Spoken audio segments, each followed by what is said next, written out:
Na haya ndo maombi wanaoomba wanaume wengi waishio Bongo. Unakuta mtu hana chingine cha kumomba Mungu zaidi ya kumomba Mungu eti nisaidie Mungu mwanamke awe mrefu, mwenye shepu kubwa na mweupe. Yaani mtu maombi ameisha kujiombea hata maisha yake na kazania kuomba wanawake tu kila siku. Sasa kidogo tuingie ndani kwa huyu jamaa tuone, je, anastahili kupata hivyo vitu? Hebu jamaa, tuomba kidogo tuingize ndani kwako tuone. Kuna stahili?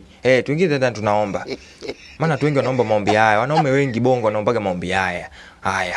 Huku sasa, hapa ni ndani bwana. Tunaingia tu tunakutana na shati na mkanda mlangoni. Kweli jamani, kwa staili yako nataka mwanamke mzuri mweupe. Yeye mwenyewe anajishtukia. Haya, tukiachilia mbali haya, kuna dressing table hii. Sio nataka kumkaribisha mwanamke wa aina gani ndani kwake namna hii. Yeye mwenyewe anajishtukia, naona aibu yani. Haya, ana kapasi chake huyu jamaa.